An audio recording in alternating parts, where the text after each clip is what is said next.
This is 7 News with Ann Sanders. Good morning. Dominic Perrottet will soon be sworn in as the 46th Premier of New South Wales. The 39-year-old won the party room vote this morning, 39 votes to 5. And we're standing by to hear from the incoming Premier any moment now. While we wait, let's go to Alex Hart. Good morning, Alex. The deal was done and executed pretty swiftly.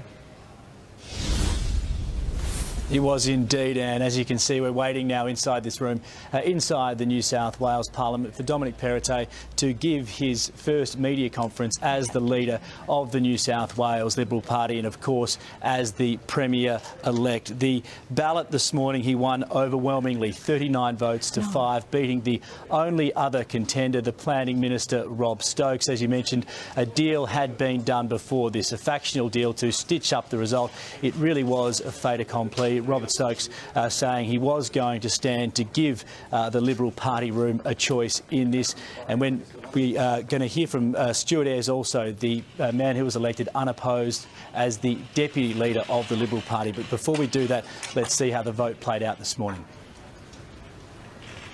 A ballot has been held, and I can declare that the Honourable Dominic Perrottet has been elected to the leadership position of the New South Wales Liberal Parliamentary Party. Well, thank you. To say very briefly, it's been an honour and absolute privilege to be elected as the parliamentary leader of the Liberal Party, Premier of New South Wales, alongside my Deputy Leader, Stuart Ayres. I really appreciate the trust that my colleagues have put in me. The party room had a democratic vote. I always said that I'd give people a choice that they have chosen emphatically.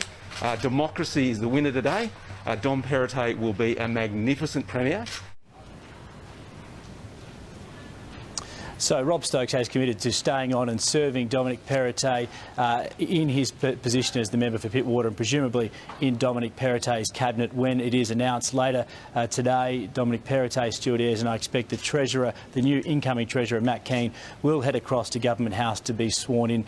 It's going to be a very difficult ride for the new leadership team. They've got 3 upcoming by-elections at least to overcome, and of course the issues surrounding Gladys Berejiklian, her departure and her upcoming ICAC hearings as well. So when we hear from Dominic Perrottet today, we do expect him to begin to outline his agenda and vision for New South Wales. Certainly a very big focus on the economy and the economic recovery for this state as we emerge from the pandemic. Some suggestions he may even consider bringing forward our Freedom Day from next Monday if we in fact hit that double dose vaccination target as expected sometime this week. But as I say, and we're going to hear from him very shortly. All right, well, we're all anxiously waiting to hear from the new Premier-elect. As you say, it happened all pretty swiftly this morning. But a lot of people are still thinking about the outgoing Premier, Gladys Berejiklian. Has there been any sign of her at all today? No sign of Gladys Berejiklian. She wasn't in the party room today to take part in this vote. There's 47 members of the Liberal Party, minus 2 who have been stood aside during their own investigation, sitting on the crossbench. So only 44 in that room today, hence the result, 39 votes to 5 votes. We do expect, certainly, when Dominic Perrottet does take to the stand at the lectern behind me shortly, to certainly make a point of Gladys Berejiklian and her contribution to the state. We are hearing the cameras whirring, clicking away now, so it seems any moment now, Dominic Perrottet, soon to be our 46th Premier of New South Wales, will walk into this room and begin to outline his vision for the state. Here he is. Right beside him, of course, Stuart Ayres, the new Deputy Western Sydney MP, current Jobs Minister. Well, thank you all for coming, and I want to start by acknowledging that the events of the last few days have been incredibly difficult, and I think we all understand why. Unexpected change can bring uncertainty, and sometimes, for many, that can feel unsettling. But as hard as it may be, we all have a duty as a state to keep on going. Today begins a new chapter for New South Wales, and one that we will all write together. I am honoured that my colleagues have asked me to write that chapter as Premier, and I thank them for the confidence that they have put in me. The first thing I want to do today is to acknowledge my predecessor and pay tribute to her, Gladys Berejiklian, whose strong and steady leadership has seen us through so many difficult challenges. Everyone would agree that her hard work, tireless dedication and total commitment to her job was second to none. She's been an inspiring role model for many, especially women and migrant communities. And that's just one of the reasons why I believe there has been such an outpouring of support over the last few days. It is my hope that I will continue the strong leadership that Gladys has shown throughout this pandemic. Secondly, I'd like to congratulate and acknowledge Stuart Ayres, who has been elected by the Liberal Party as my deputy. Stuart, as you all know, is a fighter for Western Sydney, and that is where the heart of this government will be. Thirdly, to my wife Helen and my kids, without your love and support, I would not be here today. Being Premier is a great honour, but I want to be clear that the job I have committed to today is not just to lead New South Wales, but to serve all the people of our state. For the past 18 months together, we've been battling a storm that is COVID-19. Some have lost their lives, many have lost their livelihoods. So many sacrifices, big and small, have been made by so many for so long. Not being able to leave our homes, not being able to go to work, not being able to visit our loved ones, parents having to work and balance homeschool at the same time. Many have missed weddings, many have missed funerals and the opportunity to say goodbye to their loved ones. These sacrifices are never easy, and I know for many they have taken a huge toll: physical, financial and psychological. In our regional communities as well, this has come off the back of floods, bushfires and drought. You don't get to choose the times in which you live, and this is one of the most challenging times that our people of our state have faced. But New South Wales has never shied away from the challenge, and we will be rising to this one as well. For long months, we have fought the good fight. That has been helped by our quality of our healthcare and our strong economic and financial foundations that have kept people in jobs and businesses in business. And now, whilst there are still more challenging days to come, there is light at the end of the tunnel, thanks to the way that everyone across our state has responded. We want New South Wales to bounce back stronger, safer and more successful than ever before, to get back to the life that we love and the freedoms that we hold dear.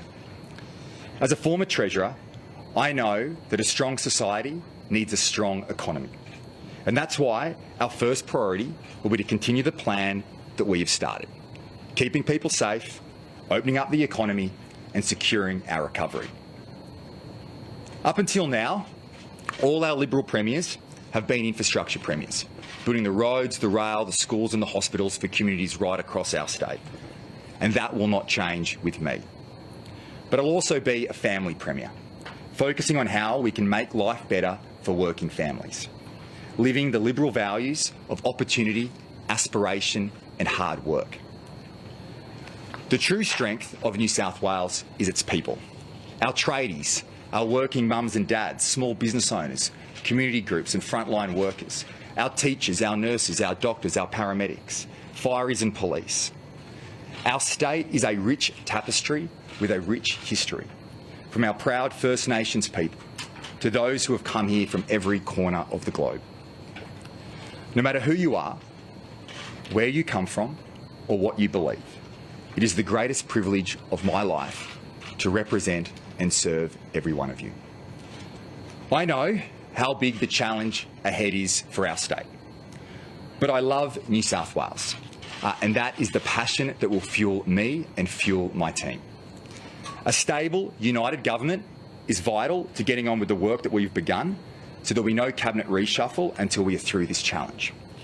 Our team will bring the energy, the experience to get our state safely open again and then take it to the next level. We live in the best state, in the best country in the world, and together we will make it even better. I will ask the Deputy Leader, Stuart Ayres, to make a few comments and then we'll take all your questions.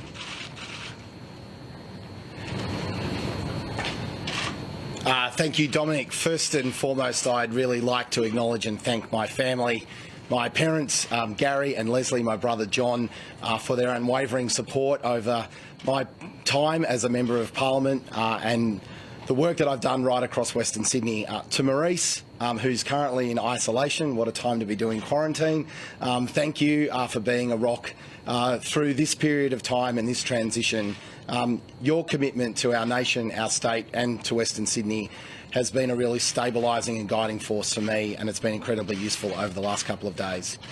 I also want to say a very big thank you to my parliamentary Liberal colleagues for their confidence in unanimously supporting me as their Deputy Leader. I am looking forward to working with Dominic Perrottet to make sure that this government is stable, united and focused on the people of New South Wales. I also want to say a very big thank you to all of the people of Penrith. Yes, our footy team won on Sunday night, but this is an amazing community. We've got a lot to celebrate, and I simply wouldn't be here today without your dedication and your commitment, and my passion for this community knows no bounds. Dominic Perrottet is going to be an outstanding Premier of New South Wales. He's got the runs on the board. He's been there to do the heavy lifting. He understands how to run a household budget and he understands how to run a state budget.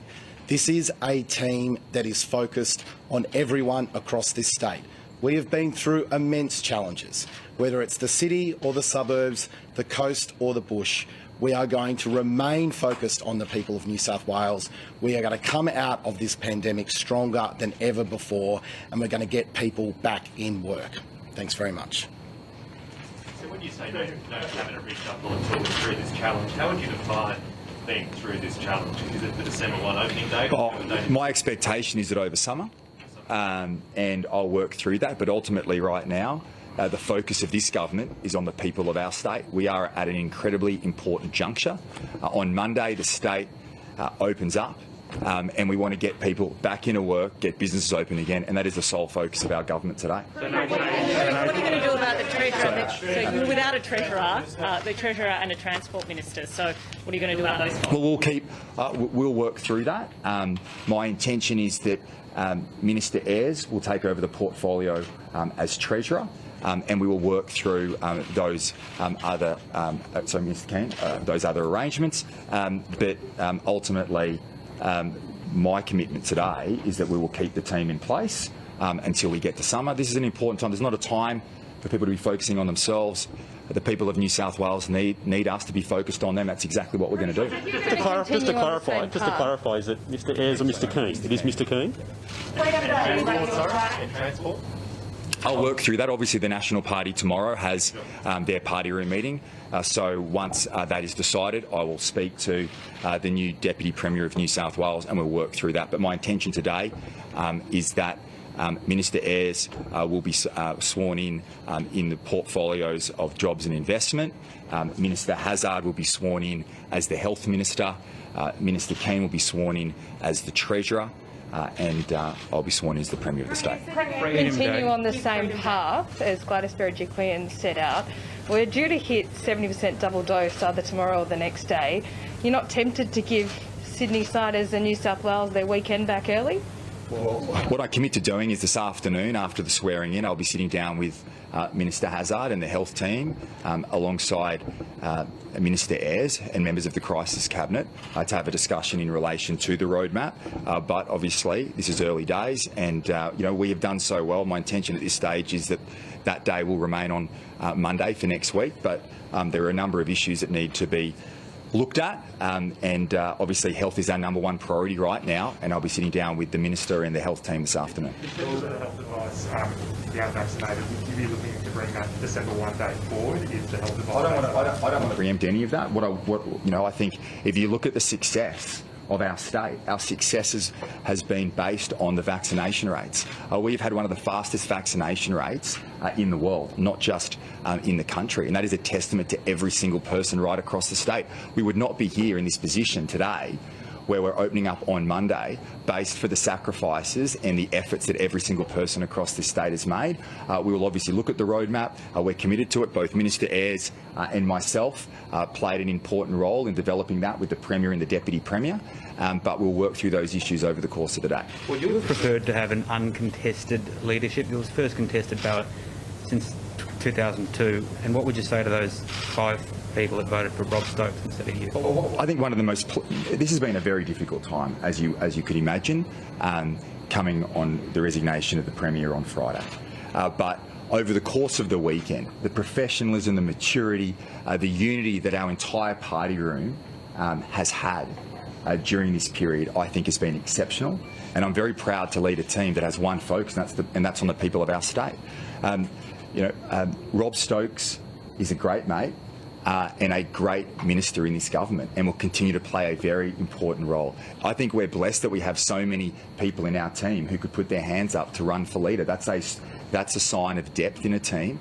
I am simply today the leader, but there are many ministers in our cabinet and many members in the party room who will play an important role in this government going forward. Rob Stokes has said under corruption inquiry cloud, Deputy Premier's work, Transport's work, 2 other former Liberal MPs are under investigation. There is a perception this is a government of chaos. Why should the New South Wales people vote for you? Well, there's no doubt that over time in a government there will always be a refreshing, there will always be a renewal, and that's a positive thing. It's a very positive thing. But this has been a team effort. Throughout the pandemic, the last 18 months, there have been ministers of the cabinet, ministers of the crisis cabinet that have worked very closely, and that's testament to the former Premier Gladys Berejiklian. She's allowed us as key members of the team to make a contribution, and I believe we have a very strong team here in New South Wales. We are a very good government. We have turned around the state in 10 years, a state that was in a situation where its finances were broken, where its infrastructure was well behind where it should have been. We've turned that all around. And the team that we have, the cabinet members that we have in our team, I believe provide that stability and that strong track record that has set our state up for success. Last year was a very difficult year for our state, like it was around the world. But all the jobs we lost, the close to 300,000 jobs we lost, we recovered, plus 30,000 more. Our economy was stronger in the June budget this year than it was at the start of the pandemic. That has been a team effort from every single member of our team, and I believe that this team will be united, strong, and continue that track record, the legacy of Gladys Berejiklian, to take our state to new heights. You've inherited gender equality in his cabinet. Is that something you'd consider as you think about this? Absolutely. There's no. I mean, let's begin with the fact that we've been blessed by having the first elected female Premier of New South Wales serve our state for 5 years. That is a very proud aspect for the New South Wales Liberal Party. As I've said, I'm not going to be conducting a reshuffle until obviously later in the year, and I'll work through those issues. But I think it's very important that a cabinet is diverse as possible. That's what it's been in the past, and I remember in the election campaign last year, people were raising questions about the diversity of the New South Wales cabinet. That was at a time when we had the first female Premier in Gladys Berejiklian, and a Deputy Premier in John Barilaro. I think that's a great aspect of the Liberal Party and the National Party, and obviously I'd want to ensure that diversity continues in the future, because a diverse cabinet ensures a strong government. Greater female representation, is that something that you commit to? That's something I'll work towards. I'm not making any commitments in relation to the cabinet. We aren't focused on ourselves today. We are focused on the people of New South Wales, and that's what I'm committed to. You've obviously turned your focus to Western Sydney through Mr Ayres, and you've spoken about that. Is that in recognition that during this year particularly, the city's been divided, Western Sydney feels very hurt, has had a particularly tough time with the Delta outbreak? Well, but our party and our government has always had a strong focus on Western Sydney. We have invested more in schools and hospitals, roads and public transport over the time that we've been in government. Stuart Ayres is a fighter. He is somebody who sits in cabinet fighting for the people of Western Sydney, and that's exactly what I expect. The values of our party, the aspirational, the work ethic, the opportunity for a fair go. They are fundamental values of Western Sydney and fundamental values of the Liberal Party. So we know it's been, during this course of the Delta outbreak, particularly challenging for the people of Western Sydney. And that's obviously going to be what I want to see as we move forward, is that New South Wales comes out of this period of time stronger than ever right across the board, and Western Sydney is going to be the engine room of that.